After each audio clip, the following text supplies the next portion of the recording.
ಕೇರಳಂನ ಕಲ್ಲಾಡಿಯಲ್ಲಿ ಭೂಕುಸಿತ ಪ್ರಕರಣಕ್ಕೆ ಸಂಬಂಧಪಟ್ಟಂತೆ ಮಣ್ಣಿನಡಿ ಸಿಲುಕಿರುವವರ ಪತ್ತೆಗೆ ಶ್ವಾನದಳ ಈಗ ಎಂಟ್ರಿ ಕೊಟ್ಟಿದೆ. 2 ಸ್ನೀಪರ್ ಡಾಗ್ಗಳನ್ನ ಕರೆತಂದಿದ್ದಾರೆ. ಈಗ ಸಿಬ್ಬಂದಿಗಳು ಮಣ್ಣಿನಡಿಯಲ್ಲಿ ಸಿಲುಕಿರುವಂತಹವರ ಪತ್ತೆಗೆ ಈಗ ಮುಂದಾಗಿರುವಂತದ್ದು. ಹಿಟಾಚಿ ಮೂಲಕ ಮಣ್ಣು ತೆರವು ಮಾಡಲಾಗ್ತಾ ಇದೆ.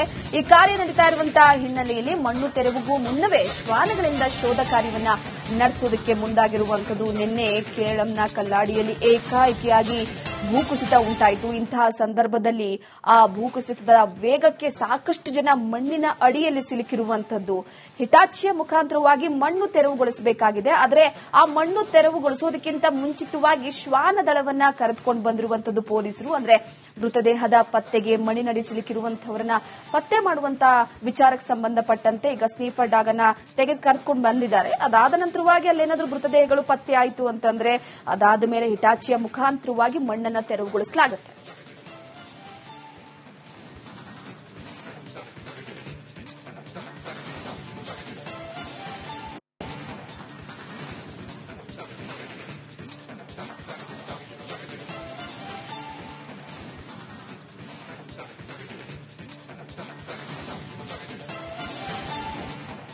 ಬಗ್ಗೆ ಮತ್ತಷ್ಟು ಮಾಹಿತಿಯನ್ನು ನೀಡ್ತಾ ಹೋಗ್ತಾರೆ ನಮ್ಮ ಪ್ರತಿನಿಧಿ ವಿನೋದ್. ನೇರ ಸಂಪರ್ಕದಿಂದ ಜಾಯಿನ್ ಆಗ್ತಿದ್ದಾರೆ. ವಿನೋದ್, ಪ್ರಮುಖವಾಗಿ ನೋಡಿ, ಒಂದು ಕಡೆ ನಿನ್ನೆ ಕೇರಳಂನ ಕಲ್ಲಾಡಿಯಲ್ಲಿ ಉಂಟಾದಂತಹ ಈ ಭೂ ಕುಸಿತ ಎಲ್ಲರ ಮೈ ಜುಮ್ಮನಿಸುವಂತೆ ಮಾಡಿತ್ತು. ಈಗಾಗಲೇ ಒಂದಷ್ಟು ಪತ್ತೆ ಹಚ್ಚುವಿಕೆ ಕೂಡ ನಡೀತಾ ಇದೆ. ಶ್ವಾನದಳ ಎಂಟ್ರಿ ಆಗಿದೆ. ಹೇಗೆ ನಡೀತಾ ಇದೆ ಕಾರ್ಯಾಚರಣೆ ಬಗ್ಗೆ ಮಾಹಿತಿ ನೀಡೋದಾದ್ರೆ?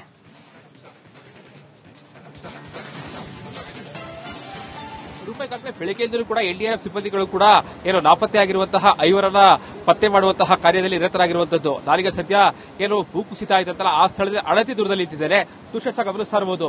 ಈಗಾಗಲೇ ಮೇಲ್ಭಾಗದಲ್ಲಿ ಈಗಾಗಲೇ ಏನು ದೊಡ್ಡ ಮಟ್ಟದ ಮಣ್ಣು ರಾಶಿ ಮಣ್ಣನ್ನು ಹಾಕಲಾಗಿತ್ತು. ಏನು ಸುರಂಗ ಮಾರ್ಗದ ಕೆಲಸಕ್ಕೆ ತೆಗೆದಿದ್ದಂತಹ ಮಣ್ಣನ್ನ ಸುತ್ತಲೂ ಕೂಡ ಹಾಕಲಾಗಿತ್ತು. ಜೊತೆಗೆ ಮಣ್ಣು ಕುಸಿಬಾರದು ಅಂತೇಳಿ ಒಂದಷ್ಟು ಕಾಂಕ್ರೀಟ್ ಅನ್ನು ಹಾಕಿ ಅದನ್ನು ಮುಚ್ಚುವಂತಹ ಕೆಲಸವನ್ನು ಕೂಡ ಮಾಡಲಾಗಿತ್ತು. ಆ ಬಂಡೆ ಕಾಣ್ತಾ ಇರುವಂತಹ ಬಂಡೆ ಮಧ್ಯಭಾಗದಲ್ಲೂ ಕೂಡ ಒಂದಷ್ಟು ಲ್ಯಾಂಡ್ ಸ್ಲೈಡ್ ಆದ ಕಾರಣಕ್ಕಾಗಿ ಆ ಮಣ್ಣು ಜೊತೆಗೆ ಇಲ್ಲಿ ಹಾಕಿದಂತಹ ಮಣ್ಣು ಸೇರಿ ದೊಡ್ಡ ಮಟ್ಟದ ಏನು ಮಣ್ಣು ಕೂಡ ಇಲ್ಲಿರುವಂತಹ ಏನು ಮೀನಾಕ್ಷಿ ಸೇತುವೆಯಲ್ಲಿದೆ ಆ ಸೇತುವೆ ಬಳಿಯವರು ಕೂಡ ಕೊಚ್ಚಿಕೊಂಡು ಬಂದಿರುವಂತದ್ದು ದೃಶ್ಯ ಗಮನಿಸ್ತಾ ಇರಬಹುದು. ಈಗಾಗಲೇ ಸೇತುವೆ ಕೆಳಭಾಗದಲ್ಲಿ ಬಸ್ ಕೂಡ ಈ ಕಾರ್ಮಿಕರ ಕರೆತರುವಂತಹ ಬಸ್ ಇದಾಗಿದೆ. ನಿನ್ನೆ ನೀರಲ್ಲಿ ಕೊಚ್ಚಿಕೊಂಡು ನೇರವಾಗಿ ನದಿಯ ಒಳಭಾಗಕ್ಕೆ ಬಿದ್ದಿರುವಂತದ್ದು.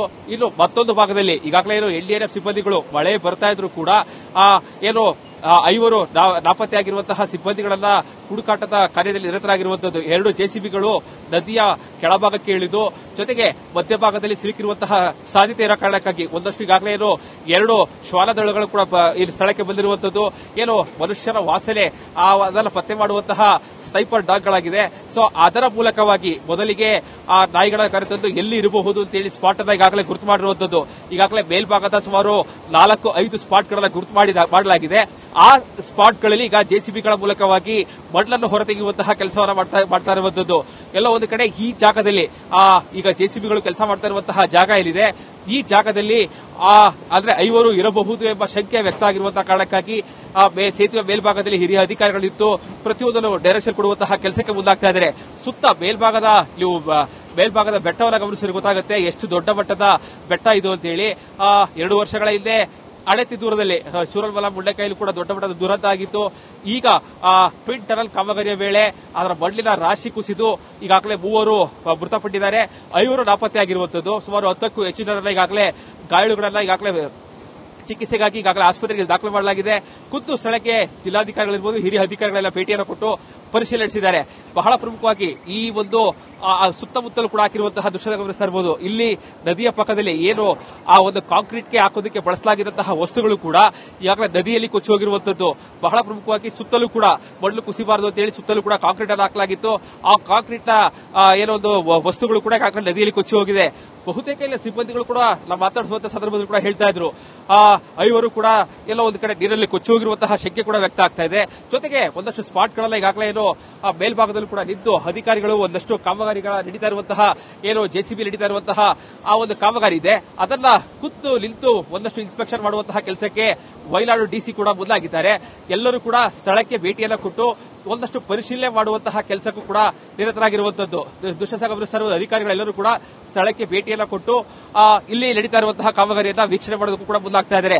ಬಹಳ ಪ್ರಮುಖವಾಗಿ ಏನು ನಾಪತ್ತೆಯಾಗಿರುವಂತಹ ಐವರೇನಿದ್ದಾರೆ ಅವರನ್ನ ಪತ್ತೆ ಮಾಡೋದಕ್ಕೆ ಈಗಾಗಲೇ ಬೆಳಿಗ್ಗೆಯಿಂದಲೂ ಕೂಡ ಸುಮಾರು 170ಕ್ಕೂ ಹೆಚ್ಚು ಎನ್ಡಿಆರ್ಎಫ್ ಸಿಬ್ಬಂದಿಗಳು ಕೂಡ ಕಾರ್ಯಾಚರಣೆಯನ್ನು ಮುಂದುವರಿಸಿರುವಂತದ್ದು. ಒಂದು ಕಡೆ ಮಳೆ ಬರ್ತಾ ಇದೆ, ಮತ್ತೊಂದು ಕಡೆ ಮಳೆಯ ನಡುವೆಯೂ ಕೂಡ ಸಿಬ್ಬಂದಿಗಳು ಅವರನ್ನ ಪತ್ತೆ ಹಚ್ಚುವ ಕಾರ್ಯದಲ್ಲಿ ನಿರತರಾಗಿರುವಂತದ್ದು. ರೂಪಾ, ವಿನೋದ್, ಈಗ ಪ್ರಮುಖವಾಗಿ ಮತ್ತೊಂದು ಕಡೆ ಗಮನಿಸೋದೇನಪ್ಪಾ ಅಂತಂದ್ರೆ ಈ ಹಿಂದೆ ಕೂಡ ಇದೇ ರೀತಿಯಾದಂತಹ ಭೂಕುಸಿತ ಆಗಿರುವಂತದ್ದನ್ನ ನಾವು ಮರೆಯೋದಕ್ಕೆ ಸಾಧ್ಯನೇ ಇಲ್ಲ.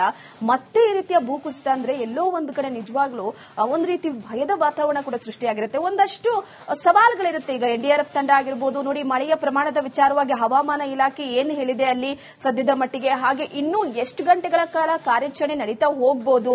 ಅದರ ಜೊತೆಗೆ ಈಗ ಹಿಟಾಚಿಗಳನ್ನ ಕರೆತಂದ್ರೂ ಕೂಡ ಈಗ ಭೂಕುಸಿತದ ವಿಚಾರವಾಗಿ ಮಣ್ಣು ತೆರವು ಕಾರ್ಯಾಚರಣೆ ಇನ್ನು ಎಷ್ಟು ಗಂಟೆಗಳ ಸಮಯ ಹಿಡಿಬಹುದು ಅಂತ.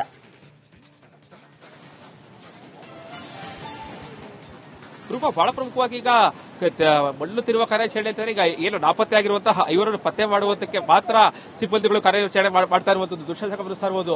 ಈಗಾಗಲೇ ಕೆಲವೊಂದು ಸ್ಪಾಟ್ಗಳನ್ನು ಅವರು ನಿಗದಿ ಮಾಡಿದ್ದಾರೆ. ಆ ಒಂದು ಕೆಲ ಸ್ಪಾಟ್ಗಳಲ್ಲಿ ಅವರ ಇರಬಹುದು, ಅಂದ್ರೆ ಮಣ್ಣಿನಲ್ಲಿ ಹುದುಕಿ ಹೋಗಿರಬಹುದು ಅಂತ ಹೇಳಿ ಅವರನ್ನ ಪತ್ತೆ ಮಾಡೋದಕ್ಕೆ ಒಂದಷ್ಟು ಸ್ಪಾಟ್ಗಳನ್ನ ಮಾಡಿಕೊಂಡು ಅಲ್ಲಿ ಕಾರ್ಯಾಚರಣೆ ಮಾಡ್ತಾ ಇದ್ದಾರೆ. ಇಲ್ಲಿಂದ ಸುಮಾರು 5ರಿಂದ 8 ಕಿಲೋಮೀಟರ್ ದೂರದಲ್ಲಿ ಈ ಸೇತುವೆ ಮೂಲಕವಾಗಿ ಹೋದ್ರೆ ಚೂರಲ್ಮಲ ಮುಂಡಕೈಯಲ್ಲಿ ಬರುತ್ತೆ. ಆ ಒಂದು ಸ್ಪಾಟ್, ಆ ಒಂದು ಗ್ರಾಮ ಇಲ್ಲಿದೆ. ಕಳೆದ 2 ವರ್ಷಗಳ ಹಿಂದೆ ಜುಲೈ 30ರಂದು ಏನು ಸುಮಾರು 300ಕ್ಕೂ ಹೆಚ್ಚು ಜನರು ಜಲಸಮಾಧಿಯಾಗಿದ್ರು. ಸಾಕಷ್ಟು ಕುಟುಂಬಗಳು ಕೂಡ ನಾಮಶೇಷವಾಗಿದ್ವು. ಸೊ ಹೀಗಾಗಿ ಪ್ರತಿ 2 ವರ್ಷಗಳಿಗೆ 1 ವರ್ಷಗಳಿಗೊಮ್ಮೆ ಈ ಕೇರಳದ ಅದರಲ್ಲೂ ಕೂಡ ಈ ಕಾಲ್ಪೆಟ್ಟ ಇರ್ಬೋದು, ಮೆಪ್ಪಾಡಿ ಇರ್ಬೋದು, ಈ ಜಾಗ ಇಲ್ಲಿದೆ ಪ್ರವಾಸಿಗರು ಅತಿ ಹೆಚ್ಚು ಸಂಖ್ಯೆಯಲ್ಲಿ ಬರುವಂತಹ ತಾಣ ಆಗಿದೆ. ಸೊ ಹಾಗಾಗಿ ಪ್ರವಾಸಿಗರಿಗಾಗಿ ಬೆಟ್ಟ ಗುಡ್ಡದ ಮೇಲೆ ಐರನ್ ಡೋಮ್ಗಳನ್ನ ಮಾಡಿದ್ದಾರೆ. ಜೊತೆಗೆ ಪ್ರವಾಸಿಗರು ಕೂಡ ಬೆಟ್ಟದ ಮೇಲೆ ಉಳ್ಕೊಳ್ಳೋದಕ್ಕೂ ಕೂಡ ಒಂದಷ್ಟು ವ್ಯವಸ್ಥೆಗಳನ್ನ ಮಾಡಿದ್ದಾರೆ. ಪ್ರಕೃತಿಯ ಮುಂದೆ ನಿಜಕ್ಕೂ ಕೂಡ ಪ್ರಕೃತಿಯನ್ನ ನಾವು ಪ್ರಕೃತಿಯ ಜಾಗವನ್ನ ವಶಪಡಿಸಿಕೊಳ್ಳಕ್ಕೆ ಹೋದ್ರೆ ಪ್ರಕೃತಿ ಯಾವಾಗ ಬೇಕಾದ್ರೂ ಉಳಿಸಿಕೊಂಡ್ರು ಕೂಡ ತನ್ನ ಜಾಗವನ್ನ ಅದಾಗದೆ ವಶಪಡಿಸಿಕೊಳ್ಳೋದು ಅದಕ್ಕೆ ಇದೇ ಸಾಕ್ಷಿ. ಕಳೆದ 2 ವರ್ಷಗಳಿಂದ ಆಗಿದಂತಹ ಘಟನೆ ಇರಬಹುದು.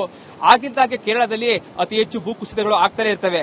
ಕೆಲವೊಂದು ಕಾಮಗಾರಿಗಳ ವಿಚಾರದಲ್ಲಿರಬಹುದು, ಮತ್ತೊಂದು ಎಲ್ಲೋ ಒಂದು ಕಡೆ ಪ್ರವಾಸಿಗರನ್ನ ಸೆಳೆಯುವಂತಹ ನಿಟ್ಟಿನಲ್ಲಿ ಈ ಒಂದು ಬೆಟ್ಟ ಗುಡ್ಡಗಳಲ್ಲಿ ಈ ರೀತಿಯಾದಂತಹ ಏನೋ ಹೋಮ್ ಸ್ಟೇಗಳಿರ್ಬೋದು, ಇದೆಲ್ಲ ಮಾಡಿರೋ ಕಾರಣಕ್ಕಾಗಿ ಈ ರೀತಿಯಾದಂತಹ ಘಟನೆಗಳು ಪ್ರತಿ 2 ವರ್ಷಗಳಿಗೊಮ್ಮೆ ಈ ರೀತಿ ಸಂಭವಿಸಲೇ ಇದೆ. ಸೊ ಹೀಗಾಗಿ ಅಧಿಕಾರಿಗಳು ಎಚ್ಚೆತ್ತುಕೊಳ್ಳಬೇಕಾಗಿದೆ. ಜೊತೆಗೆ ಇಲ್ಲಿನ ಸಿಬ್ಬಂದಿಗಳಿರ್ಬೋದು, ಮೊದಲಿಗೆ ಇಲ್ಲಿ ಇರುವಂತಹ ಪ್ರವಾಸಿಗರಿಗೆ ಬರುವಂತಹ ಜಾಗಗಳನ್ನ ಒಂದಷ್ಟು ಕಡಿಮೆ ಮಾಡಬೇಕು ಅನ್ನುವುದು ಪ್ರತಿಯೊಬ್ಬರ ಆಗ್ರಹ ಕೂಡ ಆಗಿದೆ.